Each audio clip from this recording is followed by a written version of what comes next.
Salut MJ! Dans cette vidéo, tu découvriras qu'intégrer la corruption à ton univers le rendra encore plus vivant, imparfait et t'offrira plein d'opportunités de jeu, en créant des obstacles non violents tels que les pressions, les manipulations et les dilemmes, mais aussi en alimentant des arcs narratifs grâce à des infiltrations, des scandales, des rédemptions ou des chutes de PNJ haut placés. T'es prêt à ajouter une nouvelle dimension à ta maîtrise? Comprendre les formes de corruption. Afin de ne pas en faire un cliché, il faut bien comprendre ces différentes formes avant de l'introduire dans tes parties. Voici les principaux types de corruption que tu peux utiliser. 1. La corruption classique. C'est ce à quoi on pense en premier lorsqu'on parle de corruption. Il s'agit donc de pots de vin, détournement de fonds, petits arrangements entre amis, etc., etc., etc. Par exemple, un garde qui regarde ailleurs en échange de quelques pièces serait de la corruption classique. 2. La corruption morale. Elle est plus insidieuse que la première, mais tout aussi efficace. Ce sont des choix personnels qui vont à l'encontre de l'éthique ou de l'idéologie du personnage. Pour cela, il faut bien connaître les ambitions et les objectifs des personnages joueurs ou des PNJ.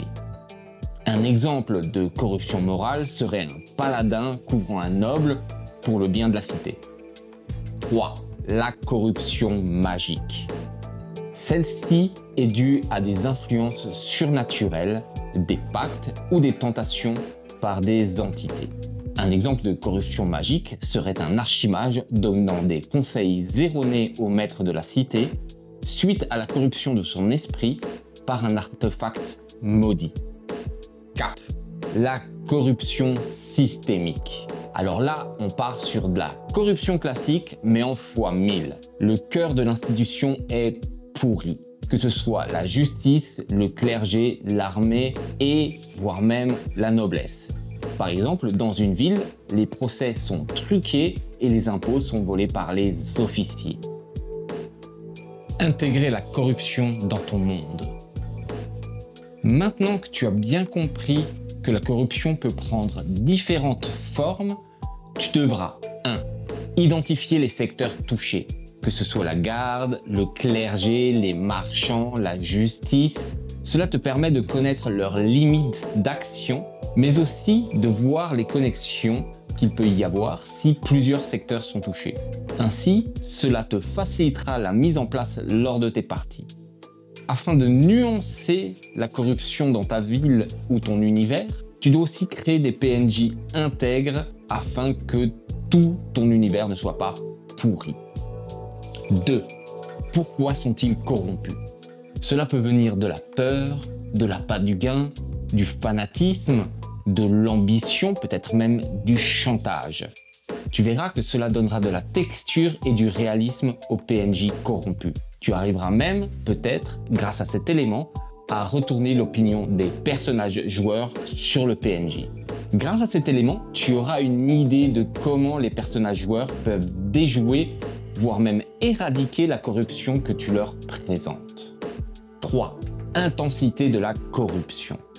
Car oui, l'intensité de la corruption varie selon le personnage non-joueur ou le niveau de pouvoir du personnage non-joueur. Ainsi, certains accepteront simplement de petits cadeaux, quand d'autres participeront activement à la corruption. Mais ils peuvent aussi être offensés, voire même se retourner contre les personnages joueurs si un pot de vin leur est proposé. Cela donnera de la profondeur à tes PNJ et un côté tentaculaire à la corruption que tu crées. Tu trouveras en description un lien vers des outils téléchargeables qui te faciliteront la mise en place de la corruption dans tes parties. Si la vidéo t'a plu, n'hésite surtout pas à t'abonner, tu auras plus de conseils pour toi MJ. Tu peux aussi liker la vidéo, nous laisser un petit commentaire sur quel type de corruption tu as créé ou si tu en as rencontré en partie. Utiliser la corruption comme moteur de jeu.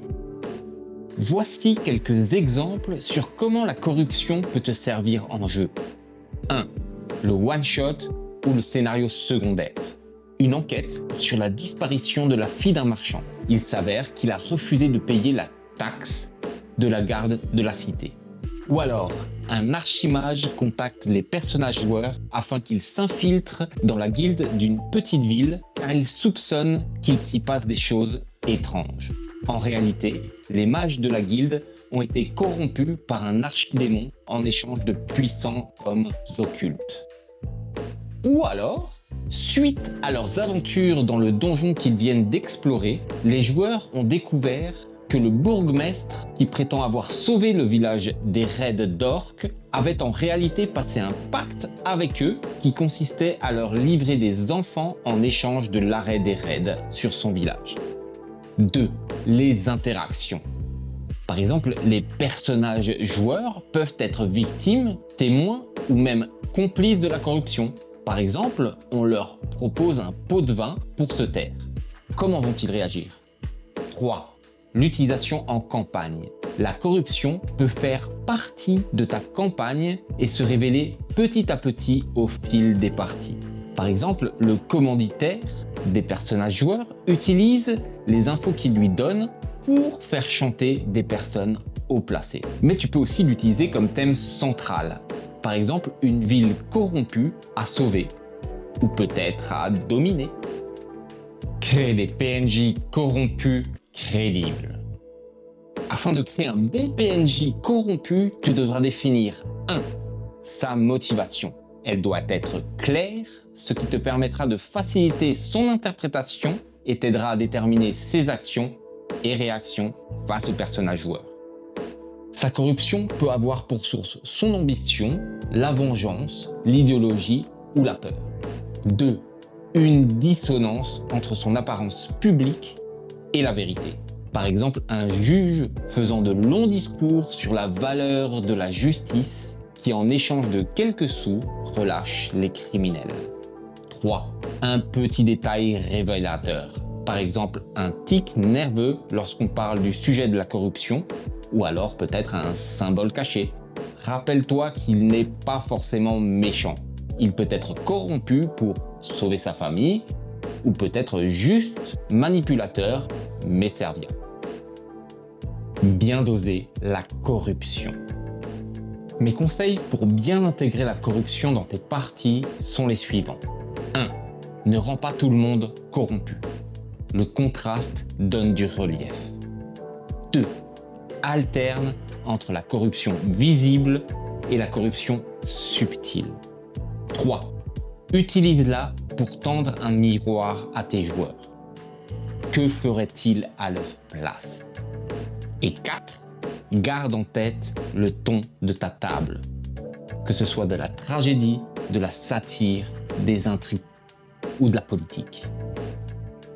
La corruption est un levier narratif puissant à condition de ne pas en faire un cliché. Elle met les personnages joueurs face à leurs valeurs, leurs limites et leurs choix. Bien utilisée, elle rend ton monde plus réaliste, dangereux et plus engageant. Nourris ton intrigue avec la nuance, pas juste le chaos.